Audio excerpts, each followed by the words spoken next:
Good morning, ladies and gentlemen, and welcome to this session, a session where we will deal with companies and the limits of natural resources. My name is Dion Rousseau. I'm from South Africa, where I'm head of the Ethics Institute. I've been a regular at this conference, attended 11 out of the last 12 forums here, so it's great to be back here at such a unique event, an event where we go beyond problems and we really look at practical solutions. And I must commend the organizers this year for really selecting some excellent examples of leading practice out there. I'm joined here by a panel that I will introduce to you shortly, but let's first start with a bit of background to this session. I think over the last 2.5 days almost now, we've become very aware that we live in a world of finite resources. There's just so much water, so much air, so much soil available. But we also know that there's enormous pressures on these natural resources. So although the natural resources are finite, it seems as if the demand on these resources are just ever growing, and it's almost infinite. And we see it with tremendous population growth if we look on a global scale. We saw also specific pressure on cities with urbanization. And then, of course, I think we are all too aware that there are a number of aggravating factors. There's certain natural disasters, floods, earthquakes, droughts, and many of these connected to climate change that puts additional pressure on these scarce resources. But then we are all too aware that there's a whole lot of man-made disasters that puts further pressure on this. And here we can just think about the irresponsible use and exploitation of natural resources. We can think of deforestation, pollution, also acts of terrorism that can really cause huge crises in cities and regions. And the focus of our session this morning is to look specifically at the role of companies. I think we are all too aware that these types of natural constraints and crises caused by the constraints on our natural resources can't be solved by any one player alone. It always calls for a multi-stakeholder approach, where government, civil society, but also business needs to play a role. And we are very fortunate to have a panel here coming from 3 different organizations who all in their own way deal with companies who have to find solutions to the challenges posed by these limitations on natural resources. Now, our 3 panelists, on my left, your right, is first of all Claire Pengeli from an organization called Green Cape, based in Cape Town, South Africa. Then we have Benoit Rango from a company that you are all very well familiar with, Veolia. And then finally, we have David Seve from also a very famous French company. He told me a lot about that, Nature et du Couvert. So I will start with Claire and first introduce her, and as we go to the next speakers, we will follow the normal format. Each speaker will get a certain time to tell us about the projects that they are involved with. Afterwards, there will be the opportunity to pose questions to them, so please make notes so that we can get those questions and get that conversation going. So I will introduce them one by one before they make their presentation. So starting with Claire. Claire is an economist by training. Currently, as I mentioned before, working for an organization called Green Cape, where she's the manager of their water program. And Cape Town, as some of you might know, went through a very severe water crisis to the extent that a certain day was announced that was called Day Zero, where the taps would run dry. And that was quite dramatic. And she and other players played a very big role in eventually avoiding that Day Zero. So, Claire, we are very interested to know what you did, but specifically how Green Cape worked with companies and how companies responded and helped to avoid this crisis caused by Day Zero. Thank you very much for the introduction. I'm going to stand. I like to prance around a little bit. As Dion mentioned, I am an economist, so unfortunately you're going to see a lot of graphs. So I hope you are numerically advanced and enjoy graphs, because I certainly do. So this seems to be a conference in which quotes are often utilized. And this is a quote that I'm not sure, it's not really known who it was originally attributed to, but it's certainly a mantra that those members that worked on this particular crisis utilized all the time, is, you know, really seeing a crisis as an opportunity for significant change, and always trying to keep that at top of mind, that while you're in an incredibly stressful situation, that you need to see this as a way of evolving and changing things for the better for the longer term. So this is my presentation. It's specifically talking about economic resilience in water-scarce cities, and as I mentioned, I come from Cape Town. So just to specifically mention, the work that I'm going to be talking about was funded by the City of Cape Town and the Western Cape government. Very quickly, Green Cape is a non-profit organization. We work in a number of different sectors. Those are the sectors up there that we've particularly focused on. Renewable energy particularly has been a very strong component of our work. And a lot of the work that we try to do is effectively develop the green economy sector. And we do this through a number of different means, but we're really about creating local jobs, local manufacturing, and becoming more resilient to the resource constraints that we see within our region and more broadly within Africa. Specifically talking about the water program, which, as Dion mentioned, I head up, the work that we did within the drought context fulfilled a number of different components. The first one was working on the demand side, and that's really where I'll spend a lot of my attention and focus for today. So looking at water users and helping them figure out how they could possibly reduce their usage and become more resilient to the current water crisis. But we also do a lot of work on the supply side as well. So we spend a lot of time working with companies who have got technologies and services available to help us adapt to this particular crisis. And I've actually got a couple of documents here of an example of some publications that we do that actually talk very much about the market and the kind of space and opportunities that technology providers can find within this space. But obviously working between these two sides of the water sector, we often uncover a number of different issues, regulatory, financing issues, and we spend quite a bit of time in trying to unblock those with our government partners and with academia.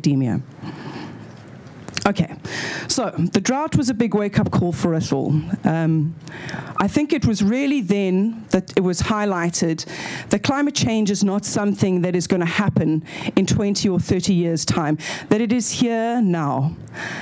And I think it was such a significant wake-up call for everyone within Cape Town. So from your resident to your business to your government official, we thought it was on the horizon, but it was suddenly there, and we weren't ready. And I think this is a challenge for all of you to think now as to the kind of climatic challenges that you may have within your own context and whether you're actually ready for them. Do you have the redundancy in place? Do you have the resilience to adapt to situations that it may emerge very, very quickly? And this is just a picture of our major dam. It supplies over 50% of water to Cape Town, and it dropped below 13% at one stage. So it was a pretty scary situation. So I think this is, again, the first graph. This is the first of many. I hope you're excited. So this really just demonstrates the average runoff that goes into the dams on an annual basis from 1928 to 2017. So as you can see, the final items or the final lines in the graph, those that are highlighted in red, were the 3 years of extreme drought that we experienced. So we had 2 years of really bad rainfall in 2015 and 2016, and everyone said there's no ways that we could have as poor rainfall again. And then we had the worst rainfall we have ever had. So a third of our typical rainfall was actually fell during that year. And they've estimated the probability of this was 0.3%, those consecutive years of rainfall. So it was something that was completely unusual and out of the normal context. And this happened in terms of, obviously this was reflected in terms of our dams. So our dams have approximately 2 years of storage in them. And as you can see at the beginning of, or at the end of our winter, so winter is when our rainfall falls, we were over 100% in 2013, 2014. We had a bit of a bad rainfall year in 2015, but nothing to be alarmed about. But by the end of winter in 2017, we were down to about 35%. And now thinking that we only get rainfall for a certain period of the year, and we have to survive through a long, hot summer. And remembering as well that Cape Town is not the only user on the system of dams that supply, but also agriculture. How we were going to survive through until the next winter rainfalls was the big question. And there comes in day zero, right? This enormous and dramatic campaign that was launched initially by provincial government, then taken up by the city. And really it spoke about a level at which, when the dams reached a certain level, it was 13.5%, they would enforce extreme rationing, effectively switching off supply to 75% of the city, and people would have to queue for water of 25 litres per person per day. So it was a hugely successful campaign in terms of driving down demand, but it obviously had significant socioeconomic impacts. So in the midst of all of this, we are focused, and a lot of our work is obviously within the business sector. And we were really trying to think a lot about how to mobilize businesses and the economic sector in actually contributing to the efforts that a lot of the efforts that were done by the residents within Cape Town. So I think really just to note that it's Cape Town's not doesn't have a huge industrial sector. Around 70% of its water is consumed by the actual residents. But obviously the economic component was still important, but we wanted to think about it in a slightly different way. So the thing that I think you must also be aware of is not only was all this pressure and the dam levels were dropping, week by week, and we were tracking it and talking about it, but also there were restrictions being applied. So commercial and industrial users had to reduce their consumption by 45%. So think, as a water-intense industry, how significant that is. If you're making food and beverages, textiles, and water is a significant input, how do you reduce your consumption so quickly? At the same time, the tariffs were increasing. So every time a restriction level crept up, so the tariffs increased. And in fact, by the beginning of this year, they were 3.5 times higher than they were in 2015. So another significant stress on the businesses. So really our focus was, how do we make sure that this water crisis doesn't become an economic crisis, right? So I think if you're familiar at all with South Africa's situation, we have a significant unemployment problem. Cape Town's unemployment rate is 21.3% at the moment, and we're really focused on making sure that all of these various different situations that were occurring because of the drought do not actually result in massive job shortages or massive job fallout. So first of all, we saw businesses as obviously a critical user, a water user, and they also needed to reduce their consumption. And there were a lot of tools, and I'll talk a lot about the tools that we use to utilize in this process. But they also have an incredible awareness-raising function. So they are able to connect into communities through their customers as well as through their supply chains.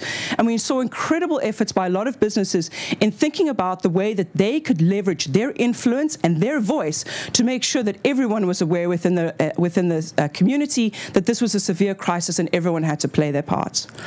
But they also took initial, and I'll talk about a very interesting corporate social initiative. Think about that money that you've got available that you're going to put into CSI or CSR efforts. What are you going to do with that could possibly contribute to the effort, and where are the real areas of need within this situation? And then ultimately, we were talking to retailers, those with large logistics networks.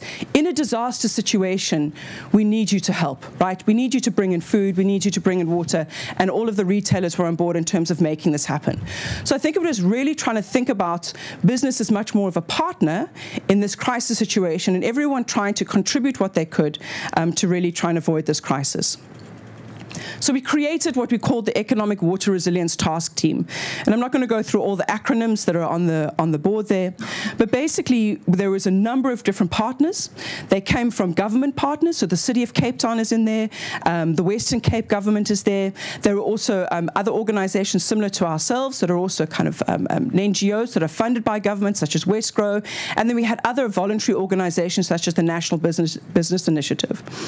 And for each of our partners, we effectively decided who we were going to prioritize and what were the best skill sets and existing networks that we could work with so that we could mobilize as quickly as possible. So I think just to also note as well that Green Cape was particularly focused on industry. We had the kind of strongest technical capacity as such internally. We were also able to very quickly mobilize a much larger team. And I guess just to kind of try and explain what it was like in the midst of this crisis, we were meeting weekly.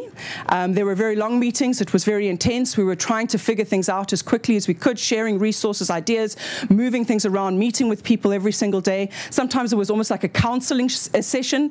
You can imagine there was a lot of anger and fear, and we were going out and meeting people, banging on doors, finding out how things are going. So we'd have to almost counsel each other through the sessions and try and figure things out. In terms of the industry that Green Cape focused on, we looked at the sectors that are most important in Cape Town, so those that generate the greatest amount of jobs and those that are most water intense. So which are the ones that are most vulnerable, and we focus on those particular sectors, and we proactively reached out to them. We called them, we sent them emails, we invited them to workshops. We said, we've got some ideas, come and meet us, let's talk about how we can solve this together. Aha. So I think one of the most basic tools that we used was this water resilience journey that I'm going to very briefly take you through. And the first thing that we talk about is that in the midst, as you can imagine, there's a lot of panic, right? Maybe the taps are running dry in a couple of weeks.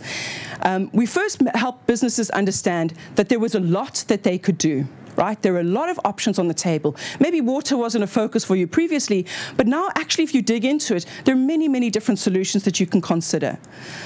But to be aware that those solutions come with a differing level of cost and complexity.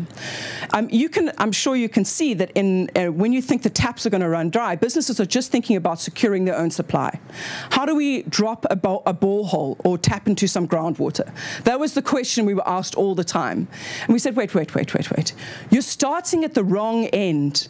The regulations around boreholes are very complex. They take a long time. It's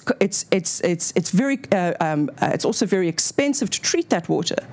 Start at the beginning. How much water are you even using? Do you even know? How much water are you using for each individual process?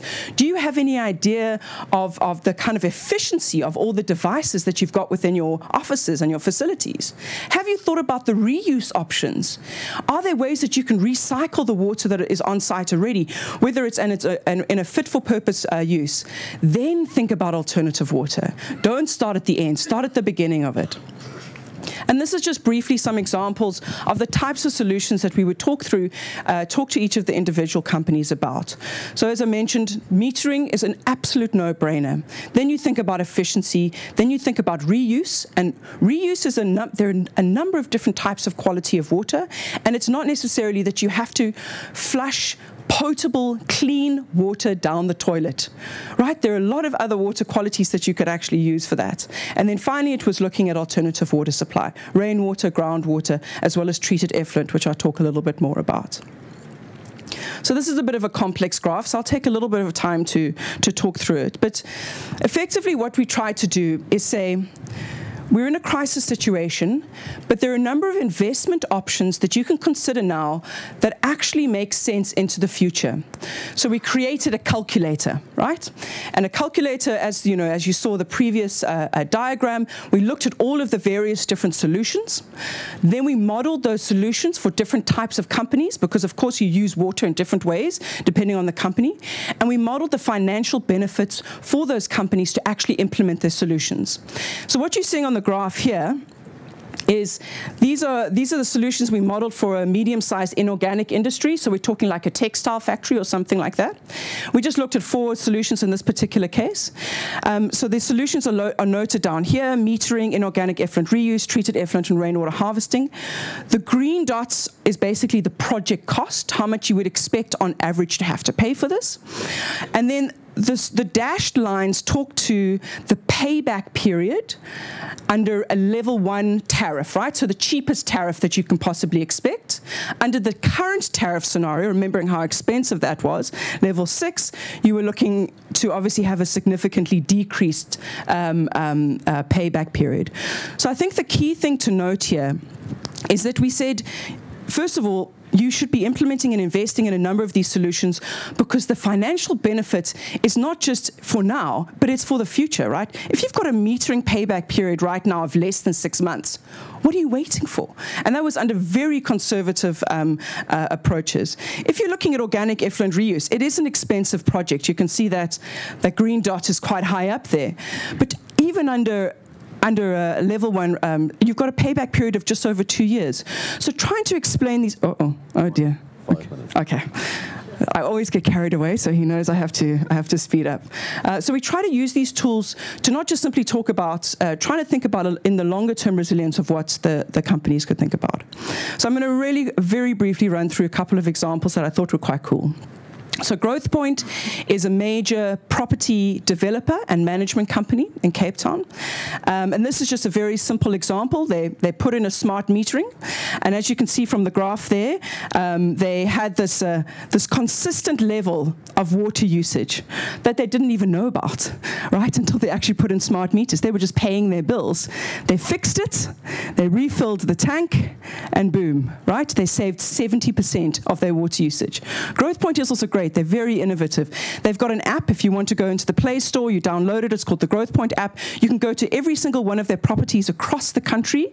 You can click on it, and you can see in near real time what their energy consumption is, what their water consumption is, what the environmental impact is. So they use this as a way to benchmark against other properties and to identify where problems are emerging.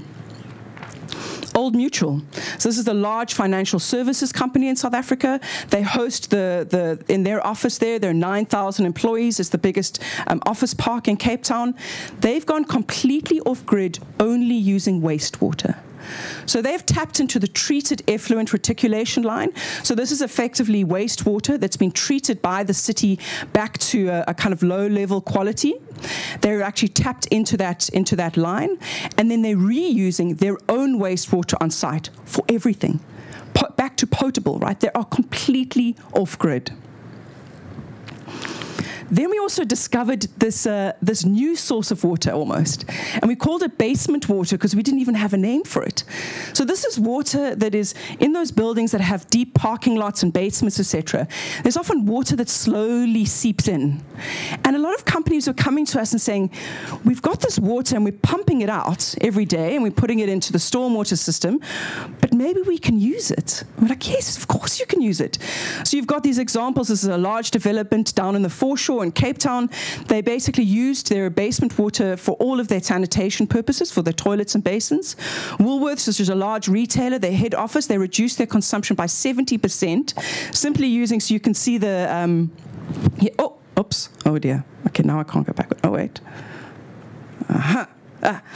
So there you can see these are the tanks. They're collecting the water in the parking lot. They're treating it with reverse osmosis. They're using it for cooling, for offices. Obviously, cooling is a significant expense in a hot country like South Africa, as well as for sanitation. And then I guess the final really cool example, just to mention, is there's an organization called ShopRite, and they set up a smart water meter challenge. And basically what they did is they challenged corporates to help install smart meters at schools. So as a corporate, you could sign up, and here we've got 93 companies that signed up that are supporting 358 schools, because you can think schools don't have any experience or knowledge in managing water. It's a big expense for them often. So simply installing smart meters could identify a significant amount of leaks. And through doing this, and a number of companies have obviously contributed, they've saved over 200 million litres, right? 200 million litres for a small amount for a CSI budget that a company would put in. And there are a number of other case studies that we've got available on our website if you're interested in looking at it. I mean, these are just a few examples, but you can imagine the kind of examples that we've got. So I guess the final couple of slides, I'm almost done, I promise. So I think the big thing is that everyone played their part. You know, Green Cape as a role player was one small player in a very, very significant effort from all parts of the community and the citizens. And if you look here, we're out of the danger zone, right? So it was touch and go over there, close to failure, but the consumption was reduced so significantly, and we just won an award for it. It was the fastest consumption we've reduced by over 50% in 3 years. Melbourne was the closest, and it took them 12 years, and we didn't do any water shedding, right? So no one ever had their water cut off. So it's a significant, I think, achievement for Cape Town overall.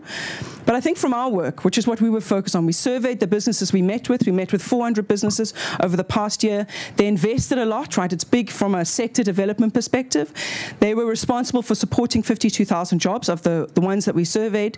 And they managed to reduce, remembering these are industrial companies, 41% in the last year. Aha.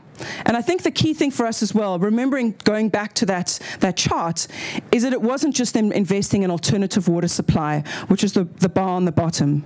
They actually did the whole remit, right? So you're looking at around 70%. Everyone was looking at alternative sources, at metering, at monitoring, reuse. So there was investments made across the entire resilience spectrum. And the biggest thing for us is, you know, it's the jobs, right? And that even in the worst crisis that Cape Town has ever faced, somehow we still managed to generate 74,000 jobs and our unemployment rate fell. So I think that was, for us, the biggest success that we could have possibly hoped for, that hopefully we will be more resilient in future. So I think the final word is really just, this forced us to think about things in a completely different manner. Government is working with business in a completely different way. And we're hoping that this experience will help us build the longer term resilience for future shocks, because we can expect them in Cape Town. Thank you very much.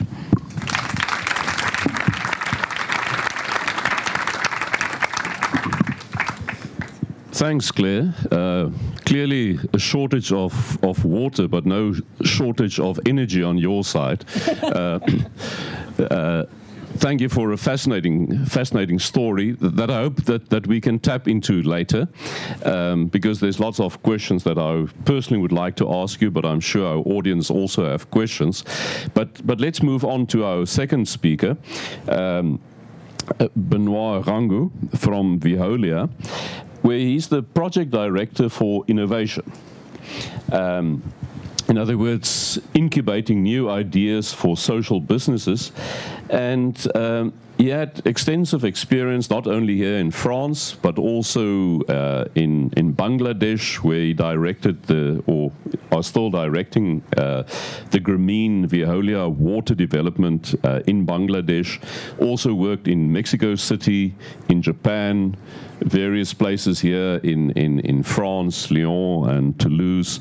So yeah, we look forward to hearing what you are doing regarding specifically water scarcity. Yeah, okay, thank you. I think this is a great opportunity for me to introduce the position from the company, because you had the position from the NGO, and you will see it was not something that we prepared together, but it's somehow like the same problem and the same solutions that we are trying to build. And this is the vision from the company and the way we have to join forces also. So this is my teaser. You're right, Dion. I'm working for Veolia. I'm working for the innovation and market direction at the head office in Paris, and I'm inside a part of the company called 2EI, which is incubating new offers or new projects for Veolia, and somehow we are trying to push out the boundaries of the company, try to identify new positions, new projects. You mentioned about Grameen Veolia Water, which is a joint venture company with Grameen. The goal is to disrupt with the model we are used to work, and to try to find out new solutions for social problems, for health issues also. So this is a company, and we have many topics within 2EI. It's a small group. We are 25, something like this, and we are working on social innovation, but also in urban Thailand. We are working also in urban agriculture that you will mention afterwards, I guess. And one of the topics we are pushing is social innovation and also resiliency. So, as you know, Veolia is used to work in water production, water distribution, but also waste collection, circular economy, but also energy. And we are working for municipalities and industry. Today, the turnover of Veolia is 50% on industry and 50% on municipalities. So when we speak about resilient cities, it's a part of our clients. So when municipalities like New Orleans are facing some resilience issues, what do we do with the clients we love, because it's our clients? So we decided to create like a methodology of assessing the resiliency and to propose solutions, because more and more cities are facing issues about resiliency. And what is resiliency? It's for a municipality, it's shocks that you mentioned, like natural disasters, but also it's about stresses. And we will dive into stress in the water issue stress. In the situation of Aguascalientes in Mexico, I will show you, it's more a question of stress. And I guess in the situation of Cape Town, you were in the shock of getting dry. So within Veolia, we are making this kind of assessment for municipalities. We did it for Milwaukee, for New Orleans, and we tried to identify, due to stresses or shocks, how to be able to respond to these stresses or shocks. But we do it on the field that we know, and we don't speak about terrorist attack or something like this. We speak about environmental issues, water collection, waste, growing population, and the way to face these issues. And we are working closely with Swiss Re, the insurance company, because this is really linked also for a city or municipality. Where you are facing a lot of stresses, your insurance fees are growing and up, and so there is an interest to build together with insurances also the way to make a situation last and not face a shock that nobody would survive afterwards. So I propose to deep dive in a stress, and I take you on board in Mexico, in a city called Aguascalientes. Aguascalientes is in the center of Mexico. It's 500 kilometers far from Mexico City, and it's a city where Veolia is mandated to produce and distribute the water in the city. So we are managing some 200 of water intake pumps who are taking the water in the aquifer, and we are delivering the water in the city of Aguascalientes.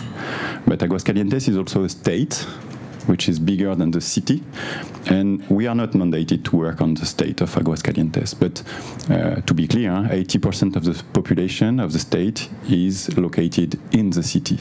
So if you look at this map, here on the left you have some mountains, the Sierra Fria, who is taking all the water who is coming from the west side. So in here you have a lot of water. It's green, very nice if you have some holidays. But on the other side, in here, where you have the municipality, it's semi-arid, dry. There is no water instead of the summer period where you have some water, but afterwards there is nothing. And you don't have any river or main river inside the city, but you have a very nice aquifer that is shown in blue in here, and this is the same map, but it's just with some other figures. But you have in blue the aquifer, and in gray in the middle it is the city of Aguascalientes. Due to this aquifer in the 60s and the agriculture revolution, the local production of agriculture turned out from grapes to milk, cows, and things like this, and all the production, the agriculture that is linked to this. I mean, the crops were different, and now it's very water-consuming crops that you have in here. So, as a matter of fact, the level of the aquifer that is shown in here decreased from 33 meters to 145 meters. So this is a real issue. It means that this situation can't last because it's going down and down every year. So for us, as a water distributor, the impact is that we have to pump the water deeper and deeper. And as a matter of fact, there is an impact on the business, on the business model. For instance, the more you pump, the more you have electricity bills. And for instance, in Mexico, the electricity is somehow not flat, but moving a lot. And this last year, it has been increased by 10%. So the impact on the water tariff is huge. Secondly, if you go deeper and deeper, you will have some water quality issues. For instance, Aguascalientes means the water is hot. This water is not supposed to be hot, but as we are going deeper and deeper, the water is hotter and hotter. So we have to make some treatment to make it more drinkable. So we have 200 water pumps, water intake, where we have to pay more for water production, and where we also to pay more for treatment, water treatment. And this is an impact on the local population. So when we mention about this, how to go forward. So this is once again the state of Aguascalientes. This is the city of Aguascalientes, and this is where Veolia is mandated to work. But we are facing many issues about this decrease of the water level in the aquifer, and what we decided to do is try to have a better vision of the local problem, because there are many actions that has been done by the municipality, by also the state, and we wanted to have a clear vision. So we asked somebody to make a study about the local situation and what has to be done. And we came to a vision, to a clear identification that 77% of the water intake is due to local agriculture, to this revolution I just mentioned before, 77%.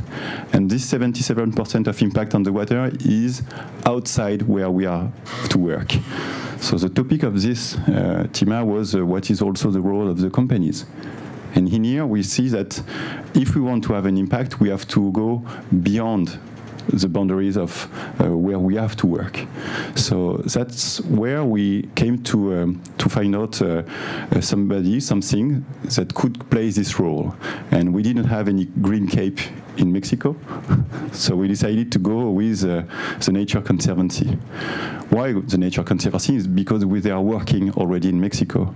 Is also because their goal is to protect land and nature.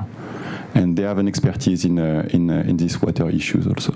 So we asked them to work on this study and to identify what can be done to change the situation, and we financed it. And secondly, we also identified that if we want to work out of the boundaries of the company and the contract we have to get a third part like the Nature Conservancy.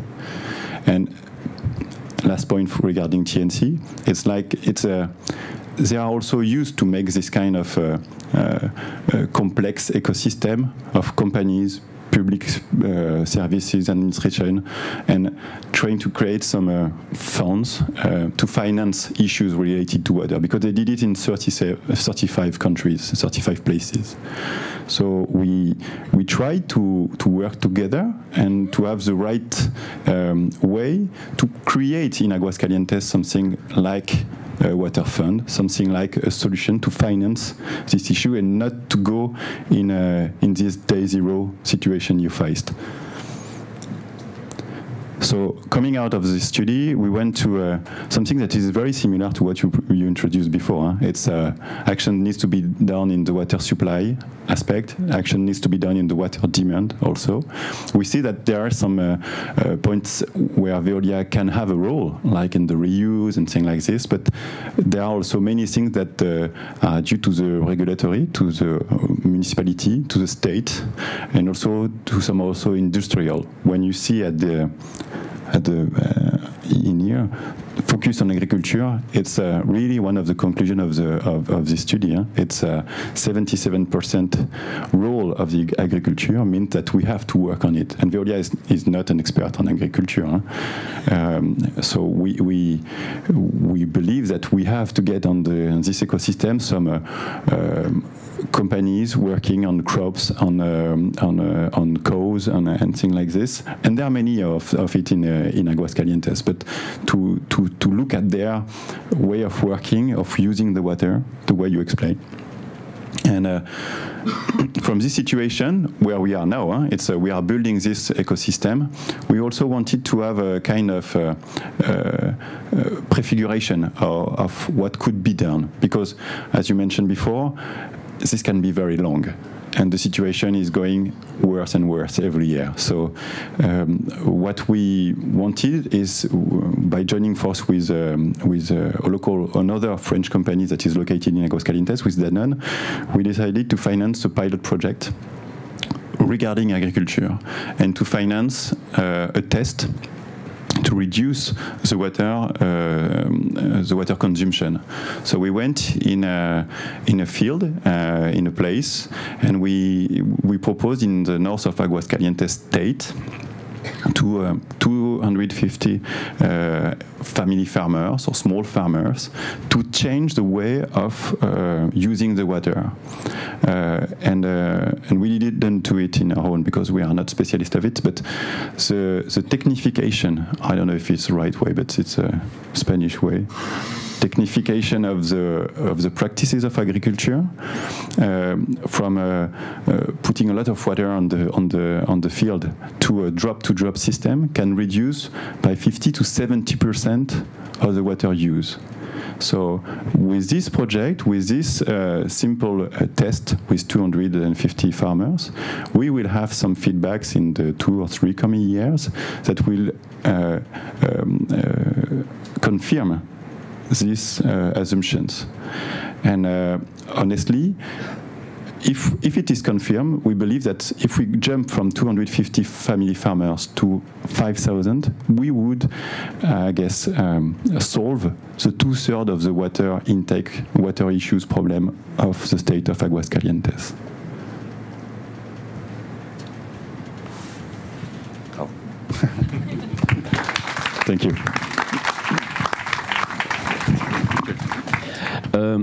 Benoit, you mentioned that you were working with an organization, I think it was the Nature Conservancy.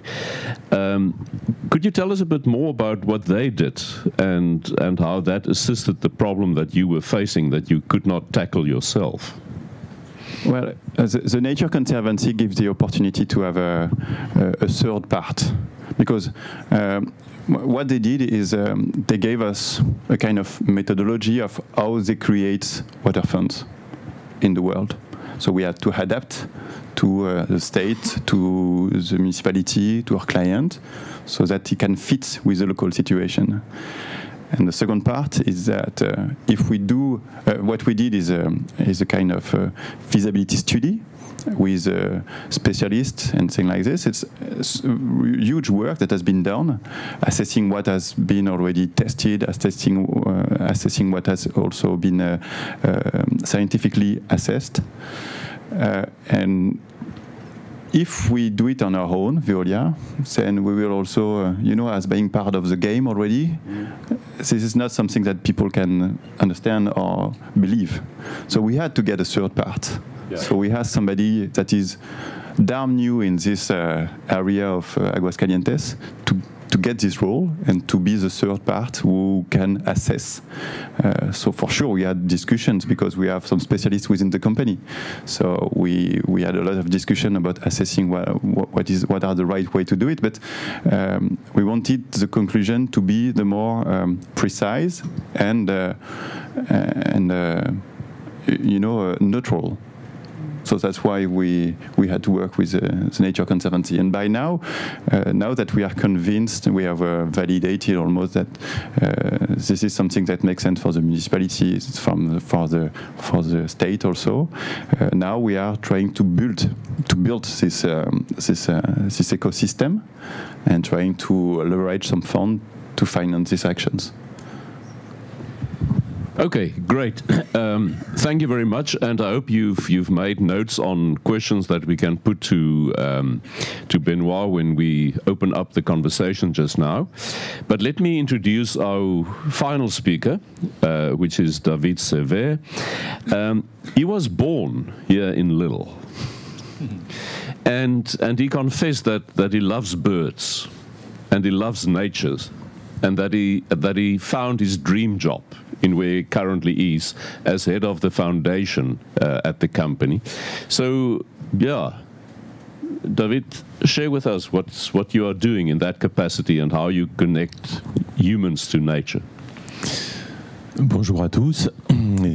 Good morning. What I wanted to share with you today is the background of Nature et Découverte. You know that these stores wanted to reconnect man to nature. You also know that man has a considerable impact on nature around man. But there is a but. It goes very fast, and everybody is not aware of that. Everybody is not aware about the pace that we are facing. I'm not as you are. I'm not a company that are specialized in a core business in order to work on a theme like water. No, we are a retailer, so we make commerce. We are retailer. We make some retail activities, and a company that is called Nature et Découverte. They have chosen at the beginning, when they were created, to give 10% of the profit to protect nature, and we have done that for 25 years now. We funded 2,500 associations in France for 12 million euros, and we have an excellent reputation. And our actions are not visible for the clients that come to the stores.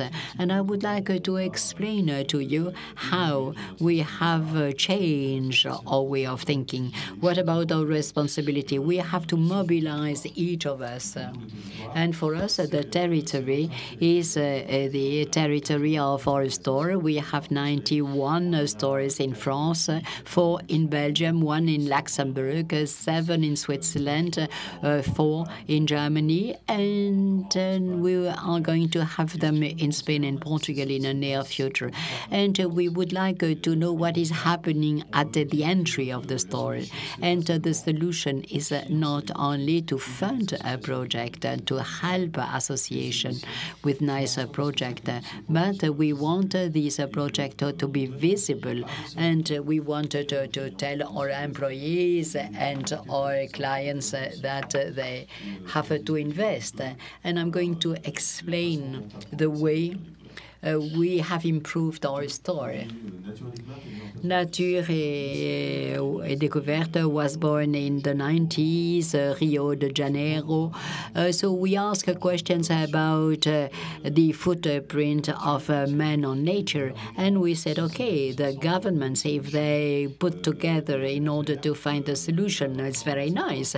But 25 years afterwards, unfortunately, we see that the governments do not get along. along with one another. They cannot solve all the problems because if you are not aware that you are part of the problem, it's very difficult to go ahead. Yes, we funded a project. When we fund a project on biodiversity, we learn, we set up a committee with people coming from the civil society saying that the main issue is the mammal problem or the forest or to intervene on the nature in the cities. So during a few years we fund a project, and then Nature and Découverte funded bigger problems, bigger projects.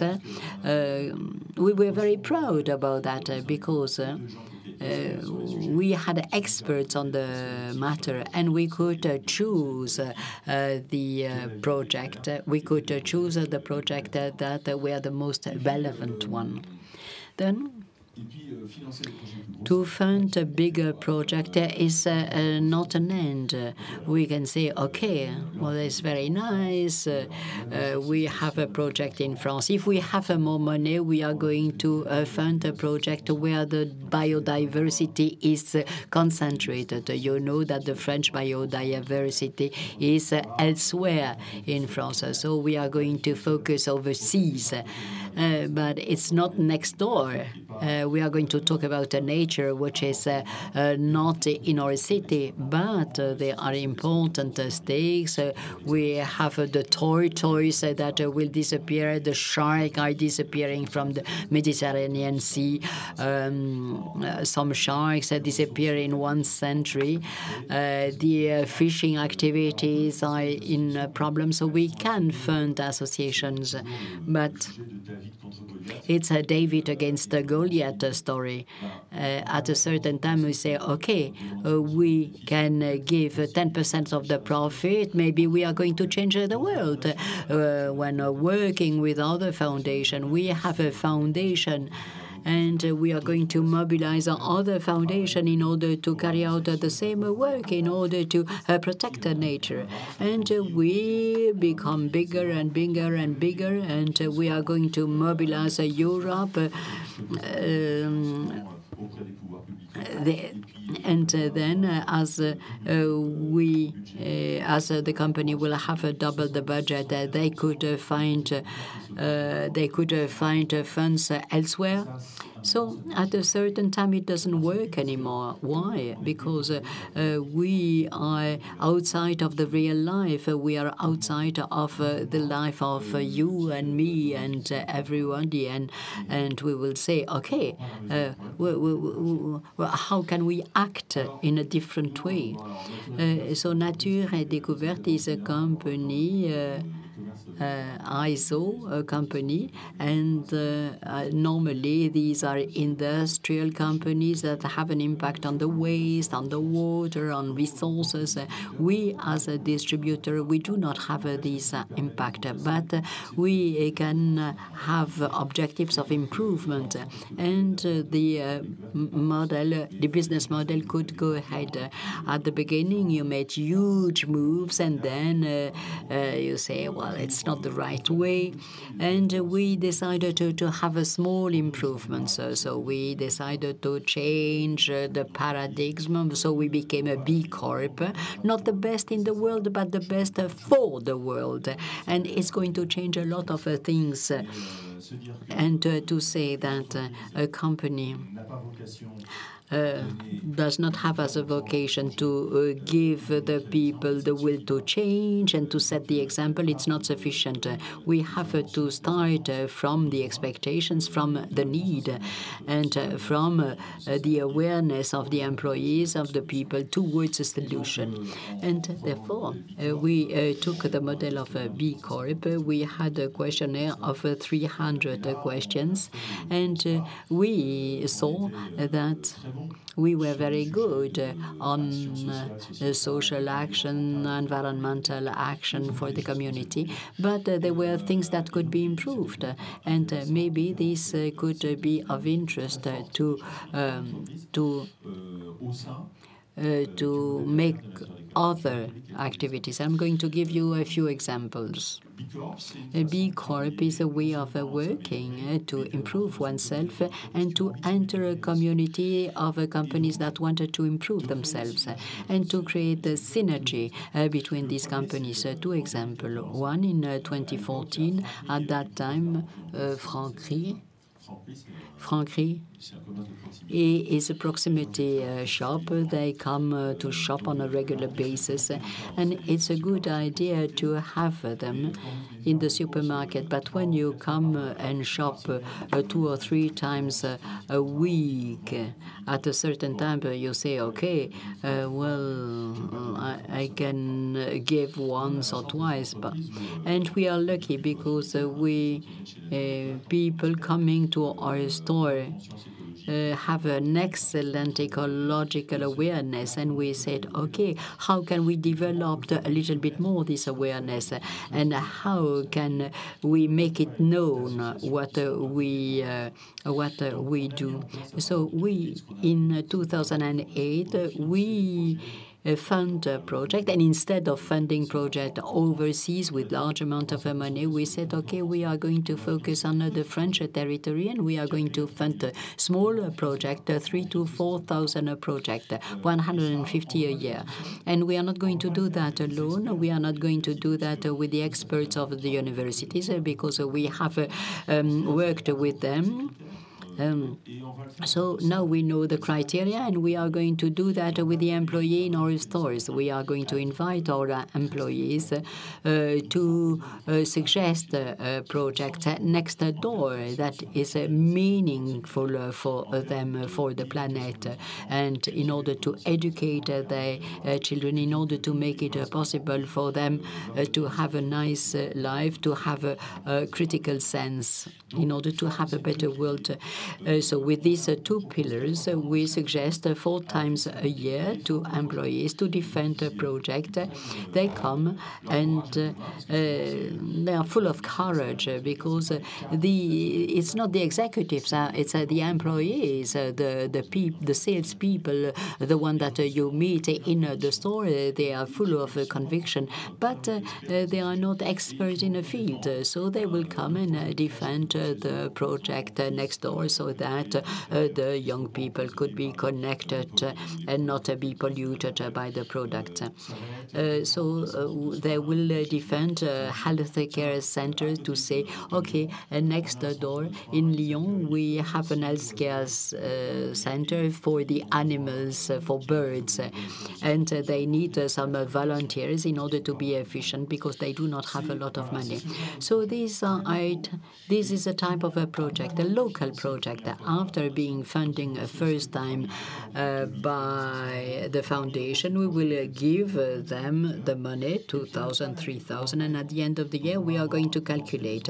We are going to see 150 projects, and we are going to tell the shops what project do you choose in order to talk about it to your customer. Christelle in Bordeaux will say, I just love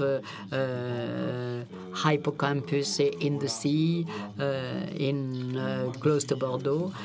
I work. I do not know. I work in Nantes, and my project is to have a tree cycle, and I think that it is very nice. And then we could also give some waste of coffee to the school, so that they could reuse that. So each of us will bring its project, and this project will be funded by the foundation. And then the employee will say, well, this is the project I find the most magnificent, the most fabulous. This project has changed my life, because I am reassured, because my child is in a favorable context, without any violence, in a very nice environment. So we are going to suggest that If you go to the cashier in Nature and Découverte, normally we choose 2 articles. It's $9.99, so you buy 2 articles and you will give 20 cents. You will round up the figure. So you will be asked to fund 20 or 30 cents for a local project. And the main idea at the beginning was that I will get the 800 euros that are missing. But there is such a craze in our team. They are so enthusiastic. And we see after 4 years, we see that we double the funding of the association. We give it the possibility to be funded the first time. We give them the possibility to communicate about what they are doing and therefore to be interested for possible members or investors.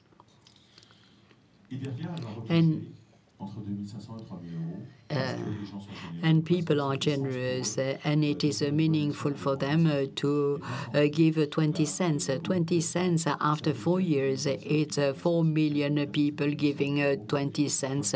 You can calculate that like me. And 800,000 euros is to be added to what is being given by the shop. It's magnificent. So not only our customer know what our values are, and this is very important because we are retailers, but the consumers belong to a virtuous circle, and thanks to the employees that are very happy. They are very happy because in the discussion they have with the client the possibility to say, I can tell you about a project. My daughter is benefiting from this project. You can give the 20 cents, though the employees are also citizens, and I think that's an excellent way to go ahead. It gives an awareness about the biodiversity to a larger public, and I think that we are much more efficient by doing that and by giving easily by funding project overseas, far away from me. And I could give a second example. It's another initiative. I talk a lot about biodiversity, but it is not recycling. For example, 4 years ago, I met a lady, Claire Tournevier, and she was the head of Rejouet. Maybe you've heard about it. And at that time, she had a warehouse, and she intervened in a very small store in the southern part of Paris. And she works with the schools, with the leisure centers, and she tried to have a lot of toys in order to make homeless people work. And with these old toys that became new toys, they gave these toys to children that did not have any toy in the south of Paris, and therefore the children could have a Christmas with very nice toys. We went to see her, and I told her, Claire, we would like to help you to develop your business model. And once again, this is a benefit cooperation. It's profitable because the model is not only virtuous, it's a virtuous circle, of course, but it is also something that makes it possible for people to live. The model is working, economically speaking, but to give more toys in order to help more people, well, this is something that we would have like. So I talk to 100 ambassadors. We do have 100 ambassadors.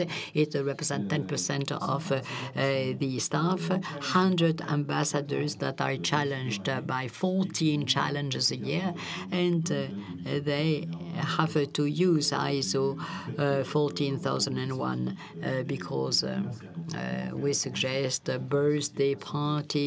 It's also a possibility to ask people to raise questions. In these challenges, we suggest a campaign in order to set up in the store a box, and the people, the clients could come and put in that box old toys, old clothes, and we could reuse the content of this box. It was a huge success. We put it in 20 stores at the beginning, and the challenge is that I went to see Claire and I said, okay, it is a success. And Claire told me, yes, but how can we improve that?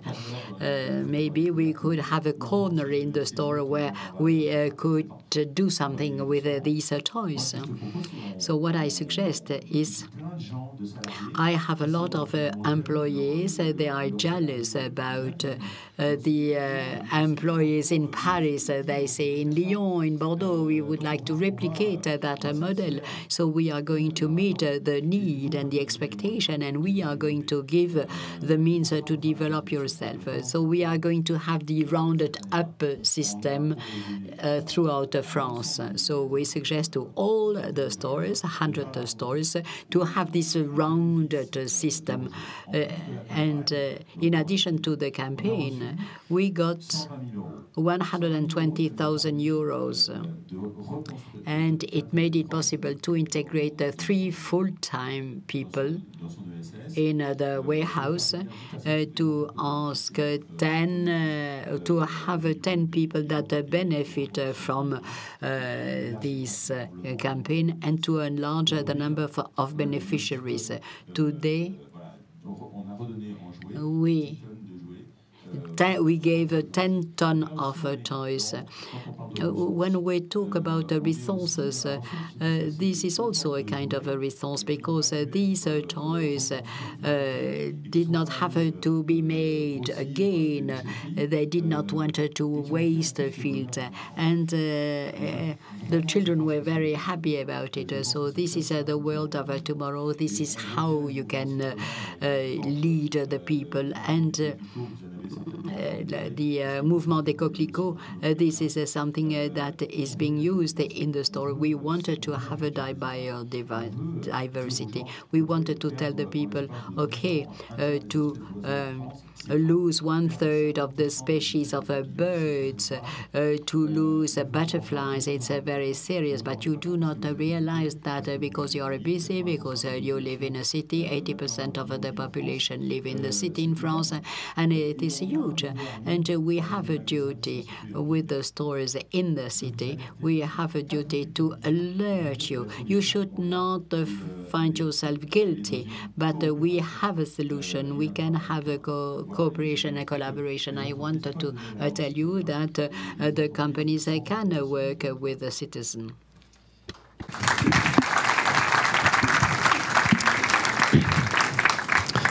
Thank you very much, David. It's fascinating to see the 3 different perspectives, but especially from your side, how you initially supported outside initiatives, but then really made it part of your own DNA inside the company, and it makes so much sense. Okay, at this point, I would like to open up for questions from the audience. Can we take a first round of questions? Just raise your hand, and we're a bit blinded by the light here.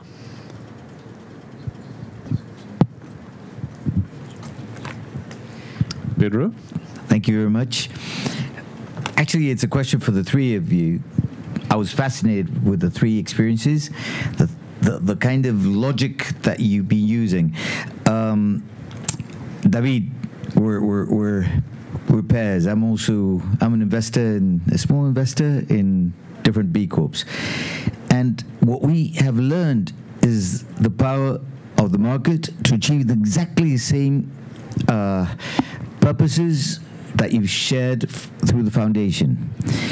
And I was wondering, have you had any influence on the company's procurement policies in having, I don't know, thousands of suppliers pursuing exactly the same goals as you've shared today?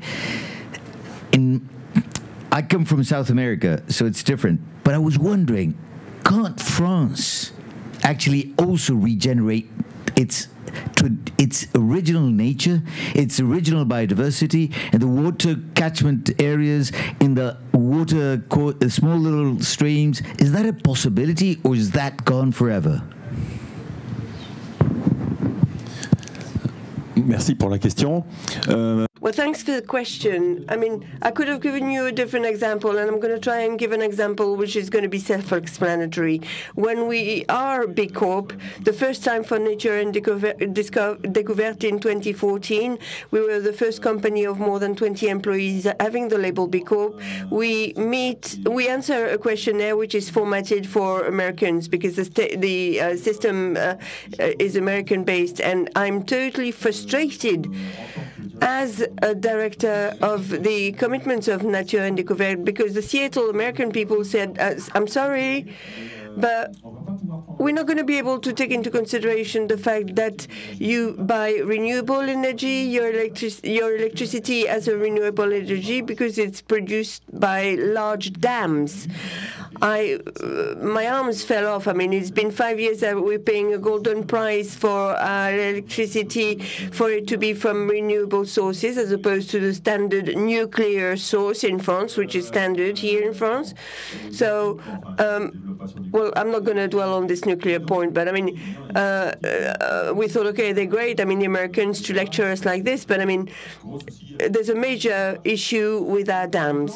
And at the same time, with the foundation, we got a petition to be signed by more than 200,000 people to get rid of the dam in France, the biggest dam, which in 1943 prevented 20,000 sea salmon to go back up to the to the origin. So, I mean, it almost killed the Atlantic salmon. We are the first promoters of biodiversity. We fight against big dams, and yet we caution their use because of the purchase of their electricity. So I had to look for people in our CSR policy. I mean, we're not mobilizing customers here, but I mean, as far as the business model is concerned, we looked for a company which is Blood Value, which has turned into a B Corp now because they found the idea great.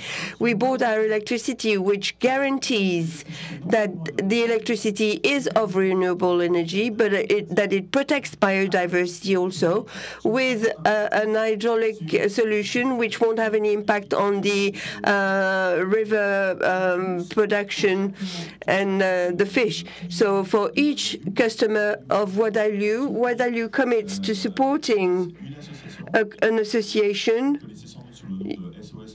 SOS Living Loire, which fought against the Contenson Dam, which is called La Belle Rivière Vivante, which aims at protecting the 1% of the nicest rivers in France, which mustn't be equipped with hydroelectricity plants.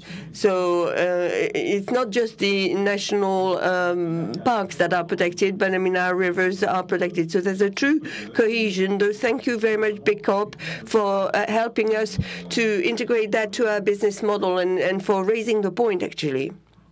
That was an eye-opener. If I might add, at Veolia, I mean, for a few years, I mean, we've been working on the biodiversity and ecosystem issue, thinking when we deal with a water treatment plant, I mean, it makes sense to suggest that we measure the quality of the biodiversity around it. I mean, when we reject treated water, we've got to make sure that the water is just as good before or after our waste. So, and that's something that is difficult for us to sell, actually, because we can't find buyers within the municipalities which will focus on that. So 10 years ago, it was very difficult for us to sell and to suggest that particular point. I mean, obviously, I'm not making a lot of money on that. I mean, it's not our expertise as such, but we offer this approach, though, now every time, and we can see that the territorial collectivities are interested more and more now. And lately, we developed an offer to measure the quality of biodiversity through the measurement of wingbats' cries. And by measuring the sound that wingbats make, or bats make, we can then assume or deduct from it whether the biodiversity is good or not. We're doing that also in Lille to make sure that when we do a conversion, urban agriculture, ambitious program as far as the environmental impact is, to check the, we use these bat cries or the bat sounds to check the impact or not on the biodiversity. So don't laugh at me with the bats. I mean, they're a great marker for the quality of the biodiversity. There? I have one. Oh, there's one. Yeah, sorry, we are sort of blinded here, so we can't really see. But there, and let's take the second question at the same time, and then we go back to the panel. My question is about the Veolia program in Mexico.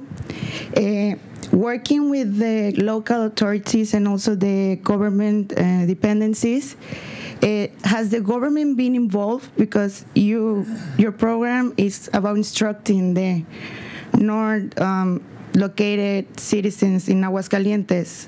Has the government been involved about that culture with them or not? Yeah. Okay, you will attend to that question about the involvement of the government. At the back there, there's another question.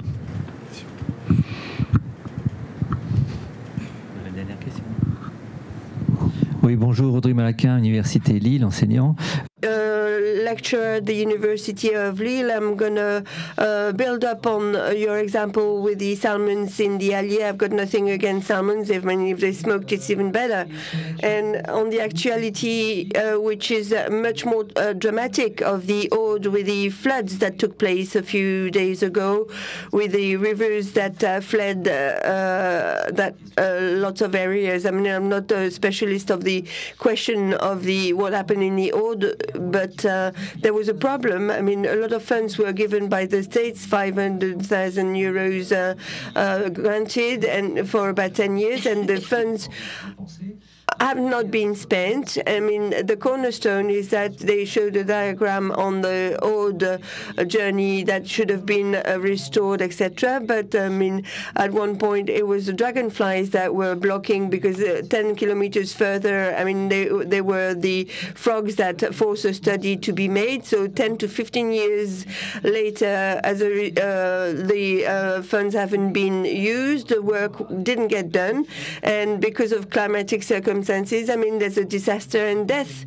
caused by that. So don't you think that there's a limitation that should be imposed on biodiversity? I mean, everybody is in favor of biodiversity, but there might be a fair limit to be hit between the efficiency of this biodiversity and maybe, in this case of what happened in the Aude, the work being done accurate. Don't you think that we're going to fall into the French caricature of the bobos, you know, biodiversity 150%? We can wait for 25 years and you won't have any problems with frogs or dragonflies. You're going to be able to do whatever you want. There won't be any problem. If this is the world you want, I mean, that's not the one I want.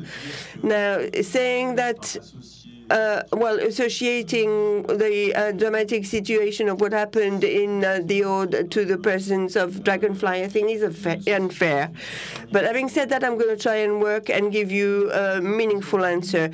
Today, our ecosystem is knocked down at a speed that people are not aware of, and it's because it is damaged like that. If there's the climatic change macro phenomenon, which is the consequence of the bad behavior of mankind through its development. Then it falls on unfortunate people who are up to their necks in water, and I mean, they didn't ask for it. Then there's the local effect of what should be done to protect yourself against nature.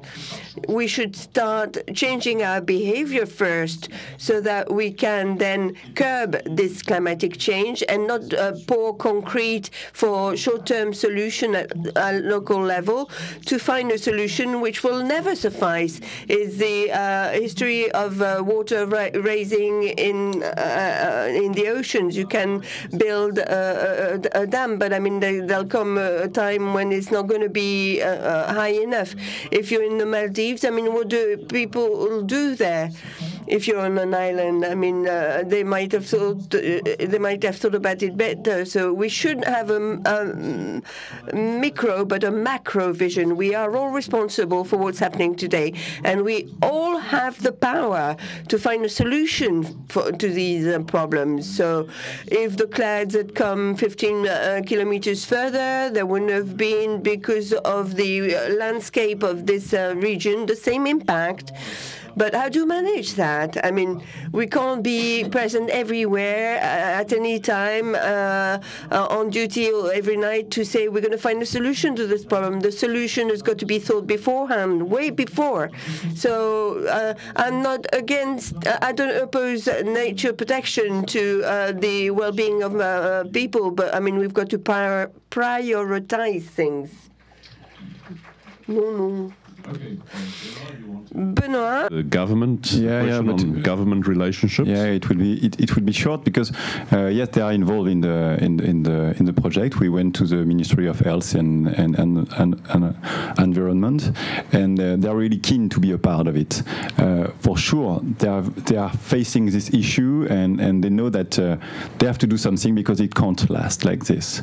But in Mexico, but in all the countries, as Claire was mentioning, it takes a long time to change laws, to change the way of working, and because the government are changing. There are some elections because sometimes just like we say in France, l'alignement de planète is not good, and things take a long time.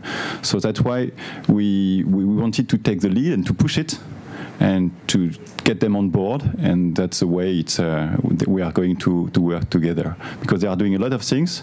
The city is doing a lot of things, but they are not doing it all together, and the industry also. So we have really to join forces, and moreover, 80% of the population of Aguascalientes state is in the city. If the state has no link with the people living in the city. So if you want to impact the people in consuming less, impact the people in maybe just a part of their water tariff to be taken to some changes in the way to make some agriculture, they can't do it. So we really have to join forces, and that's the way we want to create this kind of ecosystem. Okay, I would like to end with a final question to Claire, because we are almost out of time. Claire, 2018, the winter, of course, it's the opposite in the southern hemisphere, so we are just at the end of winter now, going into summer, but there was good winter rains. Much better than the previous 3 years. So is it back to normal now, or have you seen permanent changes as a result of this 3-year crisis that you went through in the Cape? Yeah, so I mean, I guess to say that we've actually had below average rainfall this year, but it was much better in the previous years. But because the consumption had reduced so significantly, the dams could recover. But to answer your question, I can't imagine life going back to normal, and I think the key things to make note of is, yes, of course, I'm looking forward to having a bath, and being able to not just collect all my shower water and things like that to flush the toilet, silly things like that, and those things will change, right? When I feel a bit more comfortable, behavior will start to go back. But the reality is that from the demand side, a lot of investments have been made, and those investments are not going to go away. At a company level as well well as a residential level. So obviously I focus very much on business, but you can imagine for households, they've also dropped their own boreholes. They've installed rainwater tanks. They're doing grey water recycling, etc. Those are not going to go away, right? So consumption will be changed significantly. But then obviously, we've just spoken about demand today. And on the supply side, things are going to change, and they are changing already. So, we were completely reliant and are still largely reliant on dams.